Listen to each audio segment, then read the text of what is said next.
Hello everyone शांति पाठशाला को मु आपण मानंकु स्वागत जनाउछि।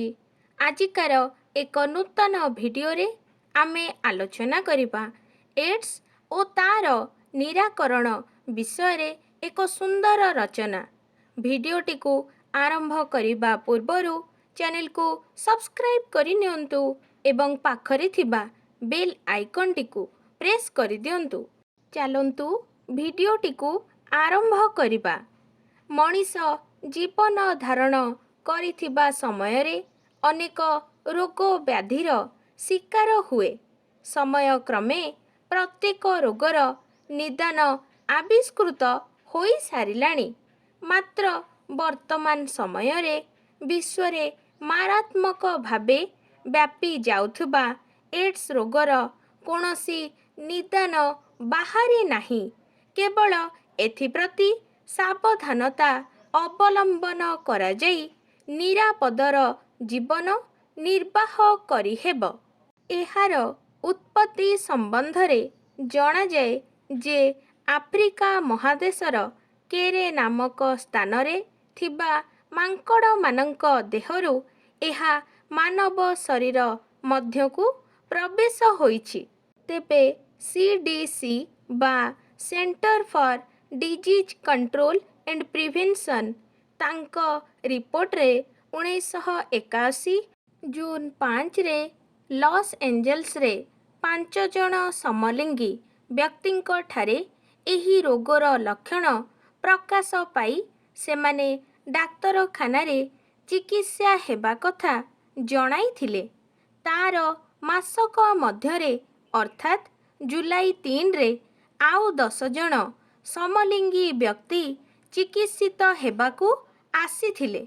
सेमानंक ठारे फुसफुस जनित प्रदाह, चर्म कर्कट ओ आहुरी आभ्यंतरीण असामंजस्य आदि देखा देइथिला। एही रोगी माने मुख्यतः न्यूयॉर्क, सान फ्रांसिस्को एवं लॉस एंजल्स रे चिन्हट करा जाइथिला। एथिरु जणा जाए जे समलिंगी यौनचर्या द्वारा एहा बेसी व्यापी थाए। एड्स व्याधिर पूरा नाम हेला एक्वायर्ड इम्यून्स डेफिशिएंसी सिंड्रोम। एहा जेउ भूताणु द्वारा व्यापे ताकू ह्यूमन इम्यून डिफिशिएंसी भाइरस बा HIV कुहा जाए। एही भूताणु द्वारा आक्रांतित व्यक्ति शरीररू रोग प्रतिरोधक शक्ति द्रुत ह्रास पाए, जहा द्वारा कि रोगीटी खूब शीघ्र एथिरे आक्रांत होई पड़े। विभिन्न प्रकार रोगर लक्षण मान प्रकाश पाए।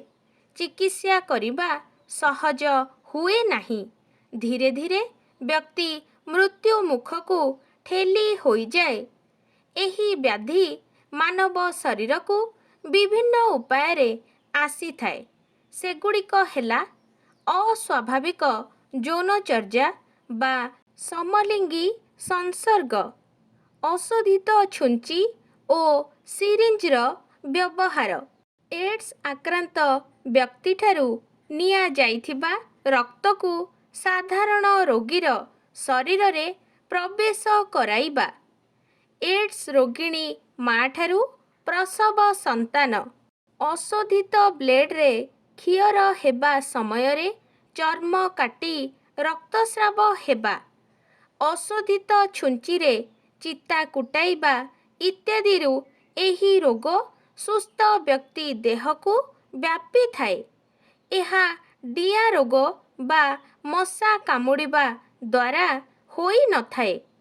एही रोगर भयावहता को देखी विश्व जातिसंघर विश्व स्वास्थ्य संस्था एहार निराकरण ओ एहार प्रसार को रहित करिबा पाई प्रचेष्टा कले। वर्तमान सुधा एहार प्रादुर्भाव को रोका जाई पारी नाही, कारण एहार भयंकरिता विषय रे जनशिक्षा जनसाधारण भितरे सचेतनता सृष्टि तथा जनसाधारणंकर ସହଯୋଗର ଅଭାବ ରହିଛି। ବିଦେଶରେ ଚିହ୍ନଟ ହୋଇଥିବା ଏହି ରୋଗ ଏବେ ଆମ ଭାରତ ବର୍ଷରେ ପ୍ରବେଶ କରିଗଲାଣି। ଖାଲି ଭାରତ ନୁହେଁ, ଆମ ଓଡ଼ିଶାରେ ମଧ୍ୟ ଏଡ୍ସ ରୋଗ ପ୍ରବେଶ କରିସାରିଲାଣି। ଏହି ରୋଗର ଭୟାବହତାକୁ ଦୃଷ୍ଟିରେ ରଖି ଆମେ ସମସ୍ତେ ସେଥିପ୍ରତି ସଚେତନ ହେବା ଦରକାର।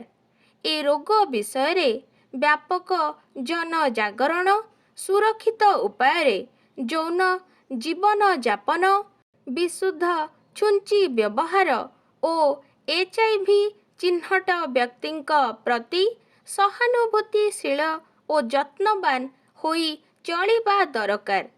ପ୍ରତ୍ୟେକ ବ୍ୟକ୍ତି ନିର୍ମଳ ଚରିତ୍ର ଓ ସତ୍ ମନୋବୃତ୍ତି ନେଇ ଚଳିଲେ ଏ ରୋଗ ଶରୀର ମଧ୍ୟକୁ ପ୍ରବେଶ କରିପାରିବ ନାହିଁ।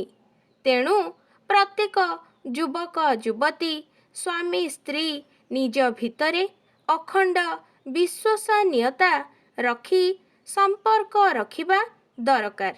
ଆଜିକାର ଭିଡ଼ିଓଟି ଆପଣଙ୍କୁ କିପରି ଲାଗିଛି କମେଣ୍ଟ ମାଧ୍ୟମରେ ନିଶ୍ଚୟ ଜଣାଇବେ ଏବଂ ଲାଇକ୍, ସେୟାର, ସବସ୍କ୍ରାଇବ୍ କରିବାକୁ ଜମାରୁ ଭୁଲିବେନି। ଧନ୍ୟବାଦ।